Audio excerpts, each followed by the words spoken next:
고고와 고갱을 통해서 바라본 크리스찬 리더십에 대해서 이야기를 해보려고 합니다. 지난번에 와서 여기서 이제 강의를 하고 나서 여기 담임 목사님하고 이런저런 이야기를 하다가 제가 개인적으로 이제 고고를 좋아하면 얘기를 했더니 그럼 그거 가지고 한번 청년들이 얘기하시면 어떻겠어요? 그랬어요. 그래서 한번 해볼까라고 했는데 지난 6개월간 정말 후회했습니다. 일단은 이 고갱이라는 사람이 만만치 않더라고요. 그리고 인터넷 아무리 구글을 서치하셔도 세상에 누구도 고호와 고갱의 리더십을 비교한 일이 없어요. 제가 그래서 새로운 시도를 했다는 것에서 의미를 좀 갖기는 하는데 고민은 뭐냐면 사실 고호가 누구지는 모르고 고갱이 누구지는 잘 몰라요. 그래서 오늘 제 강의는 크게는 세 파트인데 첫 번째 파트에 한 70%는 고갱 얘기를 하려고 합니다. 왜냐하면 고갱이 너무 잘못 알려져 있어요. 제가 이제 지난 12월 달에 기독교 한문학회라는 곳에서 고갱에 대해서 논문 발표를 했습니다. 그때 이제 우리나라 한국미술인협회 회장, 비평가협회 회장이시고 크리스찬이신 그 안동대학교 서성록 교수님이 계세요. 그분이 이제 제 논평을 해주셨는데 하고 나서 그러더라고요. 조지 신학자인데 어떻게 고갱이 이렇게 잘 하셨냐고. 근데 고갱에 대해서 하는 많이 오해를 해서 일단 그 얘기를 좀 제가 해야 될 것 같습니다. 여러분이 한 사람을 이해하는 데 도움이 될 것 같고요. 그 다음에 한 25% 정도는 제가 고호 얘기를 하고 그리고 이제 리더십과 연결시키는데 고갱은 제가 그림을 많이 보여줄 거예요. 왜냐하면 고갱이 많이 오해 잘 모르기 때문에 고호는 하나만 보여줘도 충분합니다. 그래서 그림 한 편을 가지고 제가 고호를 좀 설명하려고 합니다. 고갱과 고호는 여러 면에서 공통점이 있으면서 차이점이 있습니다. 둘 다 후기 인상파라고요. 둘 다 정식으로 미술을 공부했던 사람 아닙니다. 이게 소위 이제 뭐 마네라든지 뭔데 르누아라는 사람들이 막 주류가 됐어요. 그래서 이제 할 때 고기가 같은 경우는 주식 중개인이었어요. 그래서 이제 돈이 있은 사람이 얼마 전에 연희동에서도 보니까 그림이 좀 발견되던데 돈이 생기면 그림 수집을 하잖아요. 그림 수집을 하다가 이제 주일마다 하는 일종의 문화학교죠. 거기서 이제 그림을 그리기 시작하는데 재능이 인정받아요. 그러다가 주식시장 중대로 해서 짭을 잊어버리게 되니까 내가 그림 그려서 밥 벌어먹어볼까 하고서 그림의 길로 들어가요. 고호도 마찬가지입니다. 고호도 원래 화가가 되려는 사람은 아니었습니다. 그리고 원래는 이제 성직자가 되려고 그랬었고요. 근데 그 뜻대로 되지 않아서 결국은 이제 화가의 길로 들어요. 둘 다 비슷하죠. 반면에 고갱은 일찍 주목을 받습니다. 일찍 주목을 받고 말년은 똑같이 둘 다 자살을 해요. 자살하기는 하지만 일찍 주목을 받고 또 이렇게 유명도 해주긴 합니다. 고호는 평생 무명으로 살았습니다. 그리고 그 이후에 그의 작품들은 둘 다 사후에 더 유명해지기는 했는데 사실은 두 작품 볼 때 끊임없이 사람들이 영적적인 감동은 고갱보다는 고호가 더 큰 것 같아요. 그래서 이 둘이 좀 비교거리가 되겠다는 생각을 했습니다. 근데 문제는 뭐냐면 여러분이 혹시 이제 네이버에서 초딩들한테 검색해 보시면 알겠지만 고갱을 치시면 고갱의 그림은 기독교적이라고 얘기하고 고호는 또 기독교적 얘기하는 사람이 별로 없어요. 생각보다. 그건 왜 그러냐면 고호가 성경을 주제로 그렸던 그림이 4점밖에 채 안 돼요. 고갱은 그보다는 좀 더 많이 기독교적인 주제를 가지고 그렸습니다. 그래서 뭐 토마스 브래들리라든지 뭐 이런 그 다양한 또 앤디 시스터 웬디라고 이제 서양 미술사를 캐톨릭 순서적으로 잘 정리한 분이 계세요. 근데 그분이 이제 그 고갱을 얘기하면서 아주 크리스천 아티스트다 이렇게 얘기를 한 거예요. 그래서 상당히 많은 사람들이 고갱을 기독교적인 미술가라고 얘기를 합니다. 제가 지난 12월 달에 논문 발표했던 것은 그런 내용이었어요. 고갱의 그림이 기독교적 이미지를 사용하긴 하지만 아주 기독교적이지 않다. 그리고 이번에 여러분 강의 준비하고 나서 제가 마음속에 용기가 생겨서 반대로 고갱은 굉장히 기독교적인 그림을 안 그렸지만 상당히 기독교적이다. 이런 논문 한번 쓸까 해서 제가 만약에 논문 써서 연구비 가면 제가 신 목사님 식사라도 한번 대접해드려야 되지 않나. 그런 생각을 한번 해보게 됩니다. 지난 혹시 요쪽 조명 꺼질 수 있나 아니면 항상 괜찮을까요? 그림 보는 괜찮으세요? 마찬가지인가요? 네, 그런 거 그냥 펴도 되겠네요. 지난 6월, 7월, 8월, 9월까지 서울 시립미술관에서 고갱전이 있었습니다. 혹시 들어보셨나요? 혹시 가보신 분 계세요? 가보셨군요. 굉장히 많은 사람들 왔죠. 갔는데 저는 이제 전 사실 제가 고고는 좀 아는데 고객은 잘 몰라요. 근데 이제 아는 목사님이 저한테 연락이 왔어요. 서울시립미술관에서 고고 전화하는데 한번 같이 갈래? 그러면서 저한테 이제 티켓도 대준다고 밥도 사준다고 하니까 근데 제가 고고를 모르겠어서 무슨 얘기를 하겠어요. 그래서 제가 뭐라고 그랬냐면 거기 큐레이터가 있다. 큐레이터 강의를 들어보자. 그래서 이제 강의를 들어봤어요. 저는 정말 화가 났습니다. 큐레이터가 항상 여러분들이 이 그림 보시면 세 가지가 궁금합니다. 그래요. 이게 진짜일까?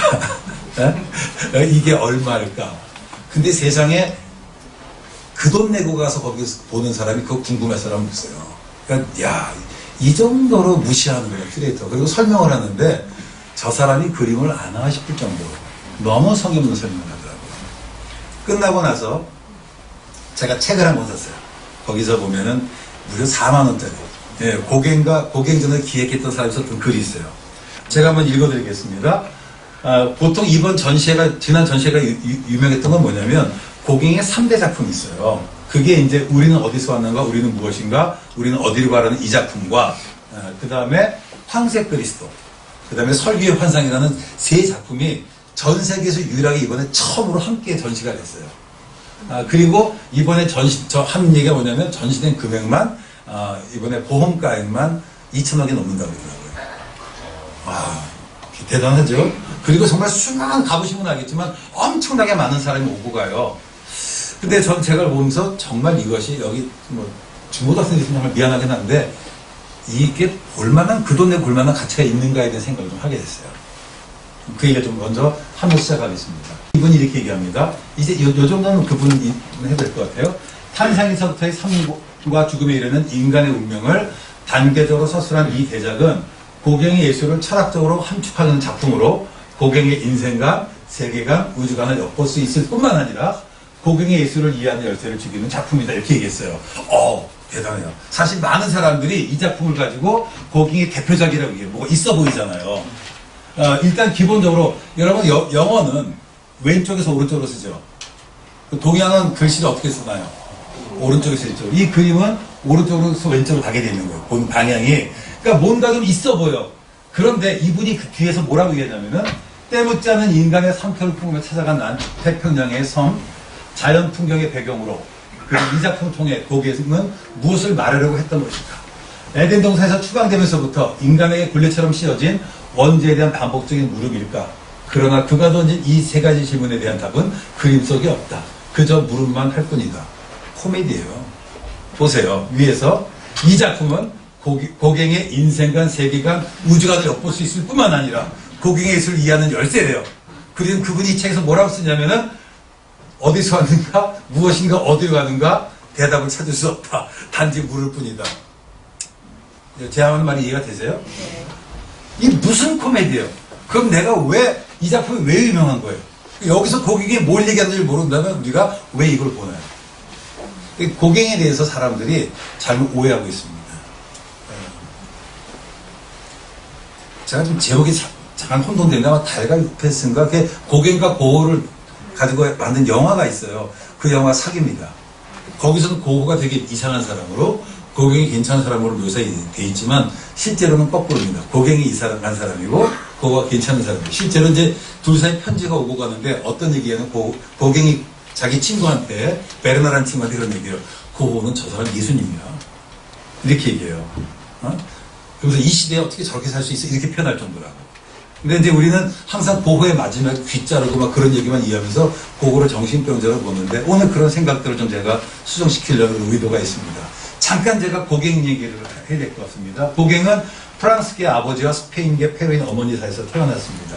그리고 태어나자마자 그 아버지가 신문사였는데 진보적인 신문사에 있었어요. 근데 정권이 바뀐 겁니다. 그래서 프랑스에서 살 수가 없었어요. 그래가지고 도망을 가요. 어디 가냐면 페루로 도망을 갑니다.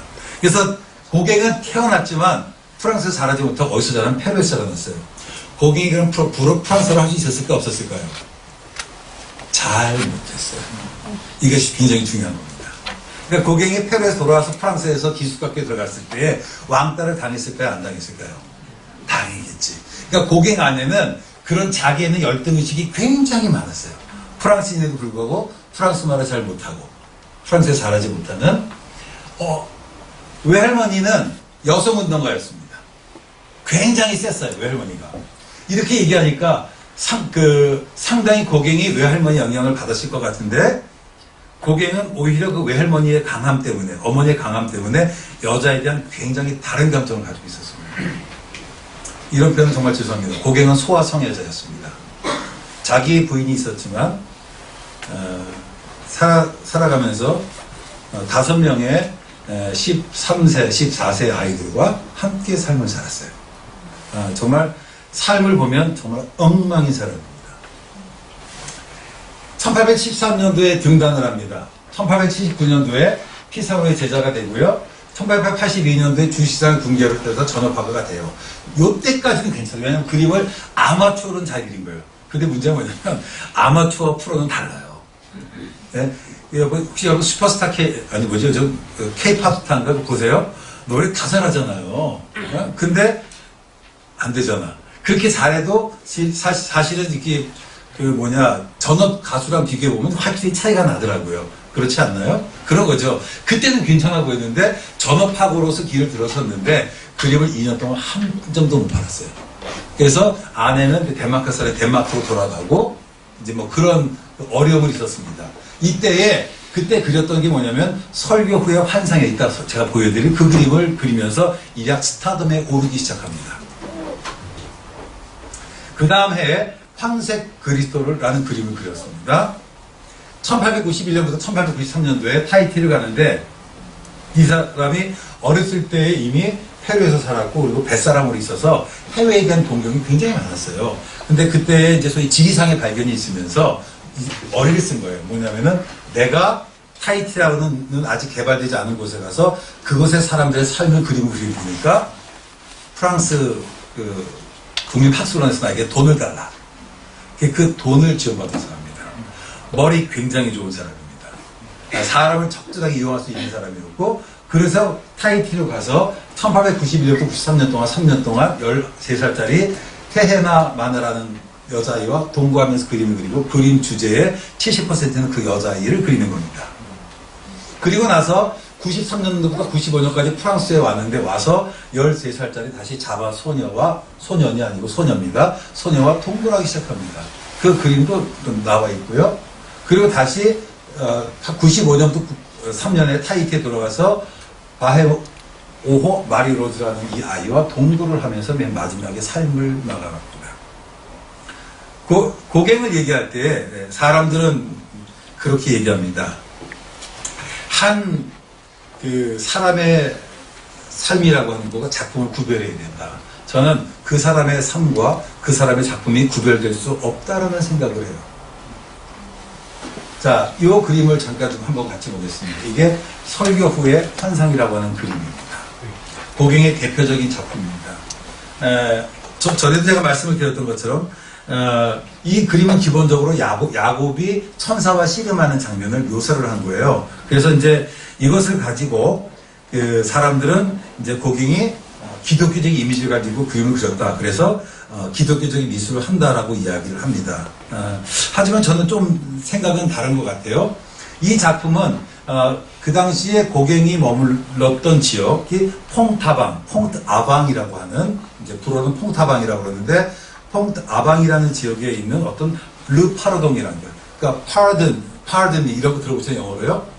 아베기오 pardon한테 pardon, 그러니까 용서. 그러니까 이제 르파르동이 뭐냐면 속죄라고 하는 거예요. 그래서 이제 1년에 한 번씩 마치 성경의 대속죄일처럼 프랑스에는 그 르파르동이라는 어떤 행사가 있었어요. 그 행사는 어떤 거냐면은 사람들이 이제 그 어떤 성지라고 하는 곳에 가서 순례길을 가고 그곳에서 자기의 죄를 회개하고 돌아오는 거였어요. 이것이 이제 오랫동안 중세부터 내려왔던 절기인데 이거 시간이 지나가면서 원래 의미는 사라지고 파티로 바뀌어요. 그래서 혹시 여러분 이제 나중에 관심 가지신 지에 가셔서 네이버에서 르파르동을 치시면 이것을 그렸던 수많은 사람들이 그림들이 나옵니다. 근데 대부분의 그림들은요 파티로 나와요. 그러니까 이제 그때에 이제 보통 젊은 남녀들이 그런 데 가면은 눈 맞게 되잖아요. 그러니까 남자들은 서로 자기를 과시하려고 씨름을 하고 그래서 여자들은 와서 구경하고 나무 던지기 하고 이런 것들 하는 그 페스티벌로 바뀌어요. 페스티벌이 바뀌고, 그래서 그 당시 사람들이 가장 많이 있던 것이 남자들이 씨름과 같은 자기 힘을 여자들 앞에서 과시하고 싶은 그런 거였습니다. 그래서 그런 그림을 쭉 그렸는데, 그러니까 이 르파르동이 종교적인 의미를 가지고 있었지만 실제로 그 당시는 종교적이지 않았고 사람들이 그런 그림을 안 그렸어요. 근데 고갱은 그 절기 때 이 그림을 그렸던 겁니다. 이 제목을 뭐냐면 설교 후의 환상이라고 하는 거예요. 그게 뭐냐면 이제 펑트 아방 지역에 있는 사람들의 전통적인 복장입니다. 그러니까 펑트 아방 사실 그 스쿨이라는 유명한 미술학과가 있어요. 그러니까 뭐 사진을 찍거나 어디 가면 여러분 좀 전통적인 곳에 가잖아요. 뭐 민속촌이라든지 그런 민속마을이었습니다. 그래서 이 사람들이 이제 전통적인 어떤 그런 전통화된 캐톨릭을 믿고 있었는데 설교를 듣고 나온 사람들의 머릿속에서 설교에 대한 감동이 남은 거죠. 그 감동이 뭐냐면 소위 어떤 설교에 들었던 그 야곱의 씨름 얘기를 한 거예요. 그래서 이거 설교의 환상이라고 하고 뭐 웬디 수녀라든지 브래들리 같은 경우는 그 어떤 하나님과 인간의 싸움, 갈등 이렇게 설명을 해요. 뭐 우리끼리 얘기지만 그림을 모르면 무슨 별 얘기를 왜 못하겠습니까? 근데 저는 이 그림을 좀 제가 설명을 해야 될 것 같습니다. 이 그림이 일단 기본적으로 유명해진 건 뭐냐면 여러분 이게 땅이에요. 그죠? 땅은 색깔이 어떤 색이에요? 프리스는 파란색일 거고 아니면 땅 쉐딩은 빨간색입니다. 그래서 이제 소위 그림을 그릴 때 인상파와 후기인상파를 구분하는 특징이 있는데 인상파는 그냥 눈에 보이는 거 그린 거예요. 근데 후기인상파는 그것을 자기가 재해석해요. 자기의 느낌을. 그래서 그동안 있었던 원근법, 예를 들어 이게 나무인데 여기 큰 나무잖아요. 나무에 사람이 이렇게 얼굴이 큰데 손은 오히려 작아요. 그러니까 이건 크기는 나무로 원근법 비례는 하는 의미가 없는 거예요. 자기가 느끼는 느낌이 중요한 거지. 그래서 그런 자기 느낌을 표현했다라고 해서 소위 이 그림을 현대회화의 시초라고 얘기를 해요. 그래서 그림이 목표가 재현이 아니라 표현이다. 자기의 느낌을. 흔히 고갱의 그림을 얘기할 때 고갱은 항상 현실 세계와 상상의 세계를 나눕니다. 그래서 이 나무를 반으로 딱 사실 그 도상학적으로 보면 되게 눈에 걸려요. 걸리는데 나눠서 여기는 상상의 세계예요. 눈에 자기 머릿속에 있는, 그리고 여기는 현실의 세계를 얘기를 합니다. 현실의 세계. 자, 일단 기본적으로 이것은 그렇습니다. 이제 그 야곱의 씨름이잖아요. 야곱의 씨름. 이제 천사와 누가 씨름하는 거 아닙니까? 그래서 야곱의 씨름이라고 얘기를 하고 사람들이 많이 그렇게 얘기를 하는데 저는 제가 고갱의 편지와 일기와 그림들을 보면서 이것은 뭘 얘기를 하냐면 하나님과 자기와의 갈등을 묘사하는 거예요. 하나님과 자기와의 갈등. 여러분 야곱강에서 야곱이 지금 하는 일이 뭔가요? 천사와 싸우잖아요. 그러니까 이제 자기가 주식 중개의 길을 포기하고 전업화가의 길을 들어서는 일이 풀리지 않는 거예요. 일이 풀리지 않으니까 하나님에 대한 불만이 있기 시작해요. 불만. 실제로 그거가 마지막에 그래요. 신이여 당신이 있다면 나는 당신의 심술구줌을 고발하겠습니다. 당신은 정말 부도덕한 자입니다. 이런 식으로 막 얘기하고 제가 볼 때 자기가 더 부도덕한데 그래요. 사실은 이 그림이요. 여기 보시면 요게 지금 그 천사와의 씨름 렘브란트의 그림입니다. 만약에 자기가 관심을 갖는 것이 정말 야곱의 씨름이었다면 제목처럼 천사와의 씨름이었다면 이 장면을 크게 그려야 돼요. 그렇죠? 그런데 위에 그림을 보시면 그것보다는 이쪽이 더 많아요. 자기가 하고 싶은 얘기가 딴 게 있는 거예요. 또 드라큘라라고 하는 사람의 지금 그 천사의 씨름이라는 그와 동시대에 있었던 사람의 그림입니다. 이 두 그림과 비교했을 때 고갱 그림은 상당히 달라요. 다른 의미를 가지고 있습니다. 도대체 왜 그럴까? 뭐 많이 얘기가 있는데 여러분 이 그림 중에 얼굴이 지금 정확히 표현된 게 어디 두 사람이 있어요. 어디 있나요? 예, 여기 있고 여기 있죠. 이 삼자가 누구냐면 많은 얘기가 있지만 학자들 가운데 소수견으로 고갱이라고 보는 사람이 많고 저도 고갱으로 봅니다. 왜냐하면 고갱이 코가 매부리코예요. 그리고 고갱이 자아상을 보면 상당히 유사를 해요. 저는 고갱을 보는 이유가 있고요. 또 하나 여기 있는 이 여자가 누구냐면 마들렌이라고 하는 여자입니다. 고갱이 자기의 친구 베르나르라고 하는 친구가 있었는데 여동생이 있었어요. 여동생을 너무 좋아했습니다. 거듭 얘기하지만 이때 고갱이 결혼을 했나요 안 했나요? 결혼했어요. 자기 아내는 어디 가냐면 덴마크로 도망갔습니다. 그리고 자기 자식도 2명 있었어요. 근데 이때에 그 여동생이 몇 살이었는데 18살이었어요. 근데 고객 그때 30대였습니다. 마음이 혹 뺏긴 거야. 그래서 자기 친구 여동생에게 그림을 주는데 그 여동생이 징그럽잖아요. 생각해보세요. 서로 30대 넘은 사람이 나한테 좋아한다고 그림 주면 받을 사람이 있어요? 없어요? 안 받으니까 에이 싫어하고 던져버렸어. 그 이후에 자기의 마음에 불편함이 있었던 것 같아요. 이 그림은 저 두 가지를 보는데 하나는 그 자기의 마음을 표현한 거예요. 이해가 되세요? 그렇게도 볼 수 있고 또 하나는 아까도 얘기했던 것처럼 조교적인 의미로 봐도 괜찮겠다라는 생각이 듭니다. 이 천사와 씨름하는 이 야곱의 모습은 어쩌면 뭘까 자기의 순탄치 못한 운명을 얘기를 하는 것 같고요. 또 하나는 이게 이 나무가 선악과입니다. 여러분 그 서양에서 사과는요 유혹을 상징합니다. 여러분 백설공주가 뭘 먹어요? 사과. 혹시 뭐 여기 집사님들 위기의 주부리라고 하는 미드 보시나요? 거기서 보면 처음에 나올 때 사과나무가 나요. 그러니까 서구에서 사과는 유혹이라고 하는 겁니다. 그러니까 이건 뭐냐면 화가의 길을 걸어가려는데 상황은 그렇지 않고 그럼에도 불구하고 I'm on my way. 나는 화가의 길을 걸어가겠다는 어떤 자기의 의지를 그러기 때문에 밑에를 배경을 빨간색 열정적인 그렇게 표현했다고 봐도 저는 크게 들리지 않는 생각이 들고 소수견으로는 혹시 이 두 개의 의미가 있으니까 어쩌면 그것에 자기의 연민을 표현한 것이다라고 생각해요. 저는 어떤 것이라고 해도 어떤 이 둘은 종교적인 것과는 전 상관없는 거예요. 갑자기 리더십과 한두 개 얘기가 나오느냐? 그 다음 그래서 또 다시 설명이 됩니다. 자, 요게 황색 그리스도라는 작품입니다. 이 작품 가보신 분들 보셨죠? 뭐 꽤 유명하다고 얘기합니다. 이 그림은 펑트 아방 지역에 여기 성당이 하나 있어요. 이게 티레말로 성당이라고 하는 건데 그 성당에 있는 그 십자가상을 본으로 그린 거예요. 그림을 그리니까 이제 이걸 가지고서는 야, 또 괜히 종교적이다, 이 안에 경고성이라 얘기했는데 다시 얘기하지만 반으로 뚝 나눠서 모든 그림이. 그래서 어떤 거냐면은 이쪽은 현실의 세계, 저쪽은 상상의 세계 나누는 거예요. 그런데 저는 잠깐 이 그림에서 주목할 게 뭐냐면 이 그림이 예수님을 얘기하는지 아니면 다른 걸 얘기하는지 잘 모르겠다는 거죠. 근데 요것을 그린 그 다음에 고갱이 그림을 그렸어요. 여기 매부리 거 보이세요? 요거하고 옆모습하고 이어진 그림 보시면 정말 똑같습니다. 계속. 심지어 나중에 감남산의 그리스도를 그리는데 자기 얼굴을 똑같이 그려요. 제 생각에 고갱은 자기가 메시아로 생각했던 것 같아요. 자기가. 요 그림을 다시 보겠습니다. 이게 고갱의 자화상이에요. 자화상인데 자화상 지금 오른쪽에는 황색 그리스도가 있고 여기는 일그러진 형상. 자기가 만든 그 담배 재털이에요.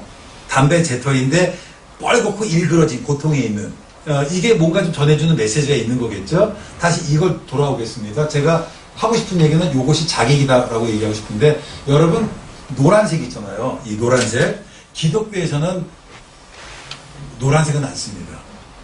황금색은 써요. 왜냐하면 황금색은 성스러운 거예요. 골드, 그쵸? 금멸유한. 그런데 에바 헬런이라는 사람의 세계 유혹이라는 책이 있어요. 한번 보세요. 보시면 전통적으로 서구에서 노란색은 이게 거짓. 그래서 혹시 여기 쉰들러 리스트라는 영화 보신 분 계세요? 쉰들러 리스트들이 그 흑백 영화인데 유대인들이 가슴에 뭘 달면 별을 달고 있지 않습니까? 근데 그 별은 색깔이 보여요. 그 별이 무슨 색인 줄 아세요? 노란색입니다. 배신자, 기만자. 그래서 15세기에는 창녀들한테도 노란 두건을 쓰게 했고 유대인들도 그렇게 했습니다. 그래서 그 노란색은 뭐냐면 배신, 반역, 거짓, 이교도 이런 의미예요. 그런데 이 예수님의 이 색을 무슨 색을 한 거예요? 노란색을 이게. 만약에 이것을 금색을 했으면 좀 얘기가 달라질 것 같아. 그럼 왜 노란색을 했을까? 그러면 색깔이 주는 이미지가 있잖아요. 우리나라 축구대표팀의 색이 무슨 색이에요? 빨간색, 붉은 악마. 악마라는 어쨌든 붉은, 북쪽의 열정이네, 열정. 그렇지 않나요? 이런 것처럼 색이 주는 메시지가 있는데 도대체 왜 그랬을까? 어쩌면 배신당한 그리스도의 고독을 표현하고 싶었던 것 같아요. 배신당이니까. 그리고 얼굴 보시면 상당히 처량하죠. 처량한 그런 모습들을 그리고 있습니다. 또 도대체 이것은 뭘까? 라고 생각하면 그 다음에 자기가 그렸던 이 자화상을 한번 보기 시작합시다. 이 자상은 저는 이제 왼쪽에 황색 그리스도가 있고 오른쪽에 있는데 이 고개는 항상 자기를 3분의 2쪽으로 이렇게 돌려서 그렸어요. 코를 보시면 상당히 눈이 강렬하죠. 이게 뭐냐면은 앞에서 화가의 길을 걸어가는 그 길이 배신당하고 인정받지 못하고 때때로 이제 붉은 보자기인데 얼굴이 일그렸지만 지옥에서 고통처럼 그게 힘든 길이지만 그래도 불구하고 나는 화가의 길을 가겠다 자기의 의지를 표현하는 거죠. 그러니까 기독교적인 이미지를 사용하긴 하지만 사실은 기독교적인 주제는 아니라고 하는 겁니다. 이것 때문에 교회 지원도 많이 받았어요. 고갱의 말년 얘기를 잠깐 제가 한번 하고 넘어갈게요. 왜 이렇게 됐나?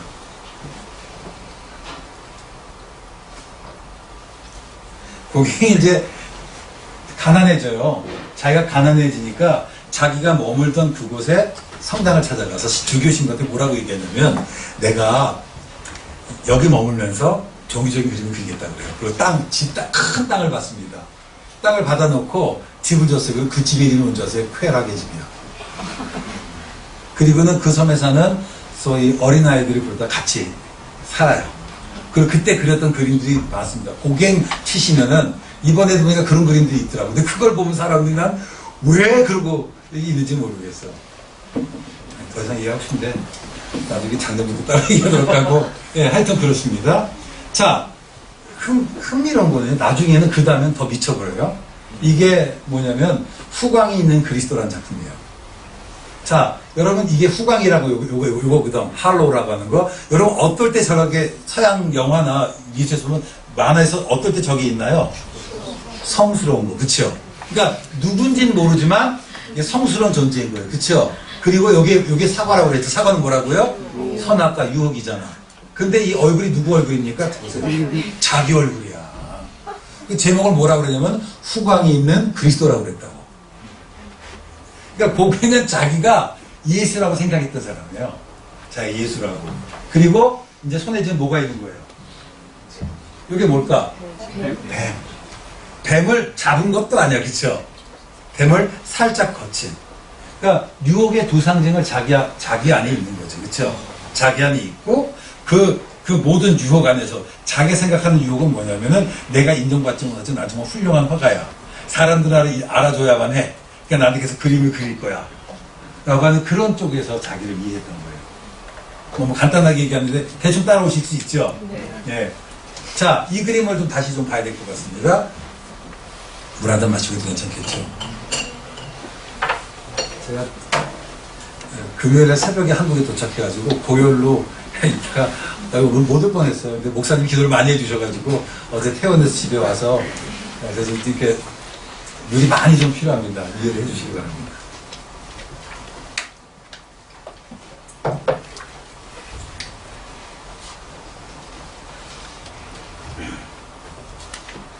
그러니까 결국은 그 고갱이 이제 타이트한 곳에 가서 죽기 전에 이제 사실 삶이 정말 어려워요. 방탕하게 살았기 때문에 방탕해서 돈 다 날려버리고 사실 자기 고갱이 파리로 돌아가려고 그래요.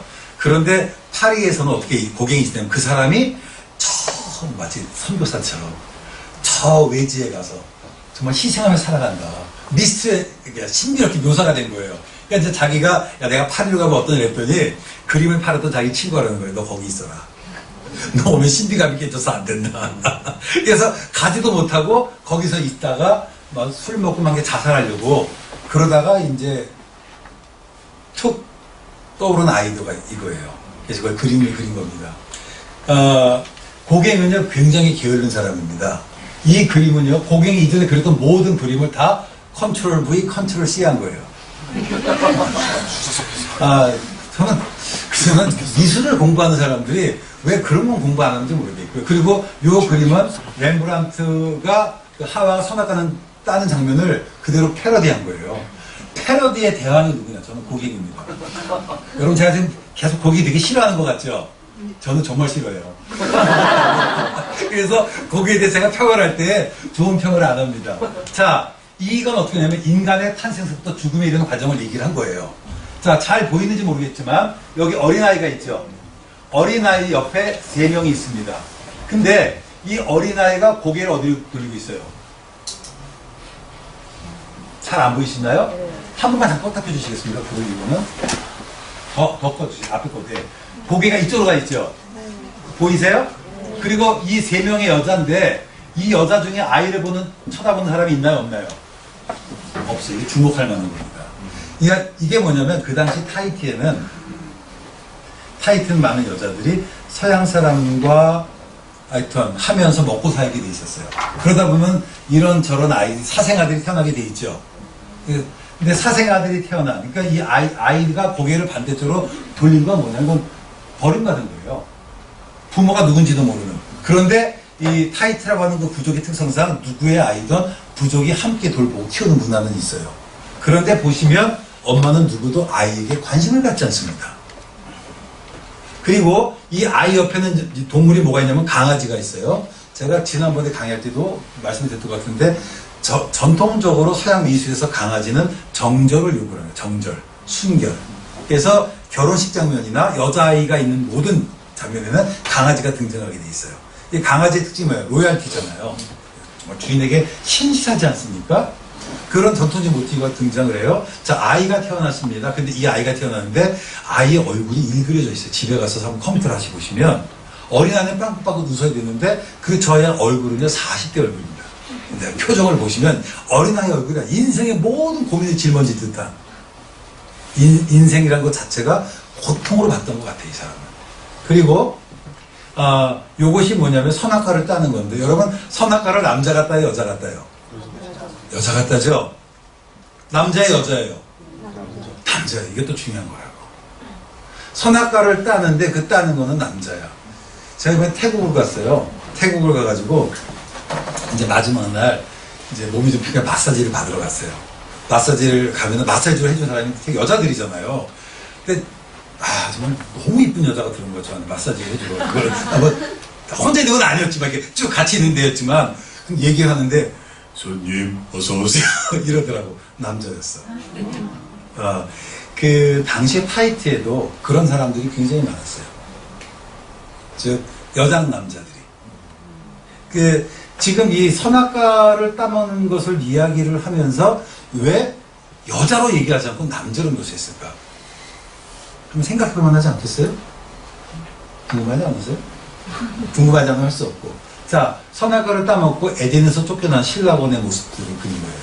쫓겨난 인간들이. 자, 이 아이가 지금 사과를 먹습니다. 어린아이가. 이 아이 사과 먹는 옆에 동물이 뭔가요? 고양이야. 어린아이 앞에서 뭐라고 그랬나요? 적어도 서양 미술에서 여자 옆에는 뭐가 나온다고요? 강아지가 나와야 되는데 고양이. 검은 고양이 네로 트로트라 죄송합니다. 이랬다 저랬다 장난꾸러기잖아요. 이랬다 저랬다 이게 막 변덕이거든. 그러니까 이제 적어도 서양에서 고양이는 음흉한 것, 변덕이 많은 것 이렇게 묘사를 하는 거죠. 그래서 이 전통적인 어떤 그런 여자 또는 어떤 삶에 대한 이미지도 바꿔버리는 거예요. 말은 예덴 동산에 있는 것을 모티브로 하고 있는 것 같은데 그 다음에 요 텀을 지나서 이게 누구냐면 죽음의 신 희나입니다. 타이티는. 그리고 그 옆에서 기도하는 사람. 여기 다시 자세히 보시면 어떤 한 여인이 있죠. 여기서 이 아이가 이런 과정을 통해서 자라나서 결국은 죽음을 기다리는 그 모습이다. 이게 그린 거예요. 이게 이제 소위 우리는 어디서 왔는가. 자, 제가 그분의 글을 잠깐 읽겠습니다. 이것을 보통 사람들이 타이티판 창세기라고 얘기를 하는데, 그건 자기 친구 몽프레한 사람이, 죄송합니다. 표현이 뻥을 쳐서 그렇습니다. 얘기를 하겠습니다. 12월에 자살의 결심이 얼마나 확고했는지 나는 말해둬야겠네. 나는 죽기 전에 머릿속에 떠오른 구상을 위대한 작품으로 남겨야 되겠다고 생각했네. 그래서 한 달 내내 잠도 자지 않고 믿지 못할 만큼 작업에 열정적으로 몰두했지. 그래서 쭉 얘기합니다.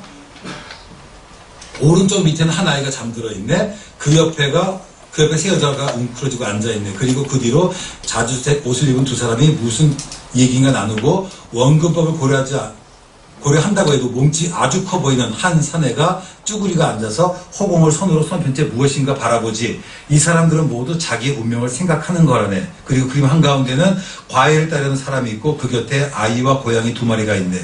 하얀 염소도 있지. 쭉 설명하는 겁니다. 자, 고갱이 도대체 여기서 무엇을 얘기하려고 했느냐. 어린 시절부터 불행은 늘 나를 따라다녔어. 행운은 나는 한 번도 행운을 받아본 적이 없어. 기대해 본 적도 없어. 운명은 내게 적대적이었지. 하나님, 정말 당신이 존재한다면 나는 당신의 부당함과 심술부심을 고발하려고 합니다. 덕성, 노동, 지혜 다 무슨 소용입니까? 죄만이 이성적이고 논리적입니다. 이제 내 생명의 기운은 점점 더 사그라들고 분노는 나를 자극하지 못합니다. 그리고 체념과 함께 저는 생각합니다. 아, 진전이 저는 이 불멸의 밤이요. 그걸 죽어가는 거예요. 마지막에 썼던 편지입니다. 그러니까 저는 뭐냐면 이 그림은 뭐냐, 자기의 삶의 모습을 그냥 반영하는 거예요. 그러니까 본인이 그러니까 기독교 문화권 속에서 살아왔기 때문에 기독교에 대해서 이미지를 알고 있었어요. 그리고 기독교적인 이미지를 어땠던 자기가 사용을 해야 어떤 사람들에게는 그것이 팔릴 걸 알고 있었던 겁니다. 그래서 자기의 성공을 위해서 기독교적인 이미지를 사용합니다. 뿐만 아니라 왜 이 어린아이들하고 동거를 하기 시작했냐면 모델을 구하면 돈이 들어. 또 뭔가 이제 또 이게 그 다른 사람하고 같이 지내다 보면 이런저런 병동기일 수 있잖아요. 그러니까 정말 인간적이고 이기적인 나쁜 동기로 해요. 그래서 이제 그림을 그리기 시작합니다. 그리고 나서 이게 자기 내린 결론이 뭐냐면 죽음을 기다리는 그냥 한 사람의 모습으로 이렇게 그리고 있다라고 이야기를 하는 겁니다. 그 고갱이 자기의 글에서 얘기하는 거지, 이거는 고갱이 죽기를 결심하고서 난 후에 그린 거예요. 여기서 고갱이 말하는 게 무엇이었을까? 저는 이거 같아요. 버림받음. 앞에서 얘기했었죠. 프랑스인지만 불어도 잘 못하고 뭐 그런 버림받음의 어떤 인생이라고 하는 것이 무엇이냐? 버림받음이라고 저는 얘기를 했던 것 같습니다. 자기가 열심히 살아보려고 했지만 사실 열심히 살아보지도 못해서 고갱은 재주가 되게 많은 사람이었습니다. 그러니까 자기의 많은 재주가 오히려 자기에게 올무가는 사람이었다. 고갱은 단 한 번도 신실한 사람이 없었어요. 신실하지를 못했습니다. 그러니까 사람 자체가요, 고약해가지고 삐뚤어져 있는 사람이었는데, 이 타이티에서 어떤 일이 있었냐면 고갱을 도와줬던 사람이 있어요. 도와줬던 사람이 있으니까 고갱이 그때 그 사람의 7살 먹은 아이가 죽어요. 그 아이의 얼굴을 내가 당신의 아이의 얼굴을 기리해서 그림을 그려주겠다고 그래요. 부모 입장에서 고맙잖아요. 이번에 전시에 그 그림이 있습니다. 고갱 그러고 여러분 주름을 쳐보시면 그 그림이 있는데 어린 아이인데 얼굴은 50대야. 그러니까 그 부모가 깜짝 놀랐던 거예요. 그러니까 고갱은 마음이 삐뚤어진 사람입니다. 고마울지도 모르고 사람을 이용만 할 줄 아는 사람이었고 사람에 대한 연민도 없어요. 여러분 고호가 왜 귀를 잘랐는 줄 아십니까? 제가 여기 안 했구나. 그 고호와 고갱이 아르리라는 집에서 고호가 고갱을 초청을 해요. 초청해서 둘이 같은 집에 머무르는데 그때 고호가 들려 갔던 그 펍이라고 하는, 우리말로는 선수집인데 참 애매한 것 같아요. 음식도 팔고 뭐 술도 팔고 뭐 커피도 파는 그런 곳이에요. 근데 그곳에 여주인이 있었는데 여주인을 모델로 그림을 그렸는데 고갱은 술집 작부처럼 그렸어요. 고호는 그 여자를 귀부인처럼 그렸습니다. 자기 손에 있는 책을 갖다 놨어. 사람을 보는 관점이 나오는 거예요. 고호는 그 사람의 직업이 어떠하든 그 사람에 있는 아름다운 내면을 본 거죠. 고갱은 그냥 겉모습만 본 거예요. 그것이 서로 싸워요.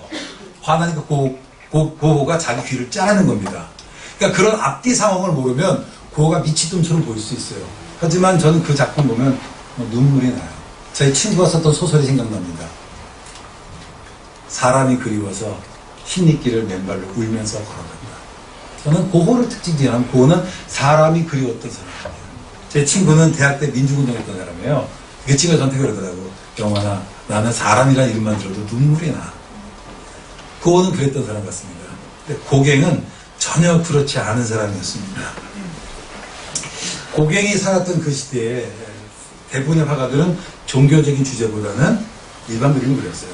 그 앞면에 고갱은 종교적인 그림을 그렸어요. 그러다 보니 사람이 고갱이 작품이 굉장히 종교적이라고 하지만 제가 간단히 설명을 했지만 제가 우리 담임 목사님께 제가 이번 썼던 아티클을 드렸습니다. 혹시 관심까지만 복사해서 읽어보시고요. 쉽게 잘 썼습니다. 그런 거 좀 내용들을 좀 여러분 이해할 수 있을 것 같고요. 고갱은 종교적인 이미지를 사용해서 자기를 좀 표현하려고 했던 것 같습니다. 자, 그러면 제가 고호 얘기를 좀 해야 될 것 같아요. 고호는 제가 그림을 그냥 하나만 가지고 얘기하려고 합니다. 고호가 평생 추구한 것이 무엇이었을까라고 하면 저는 성경과 그림이었다고 생각해요.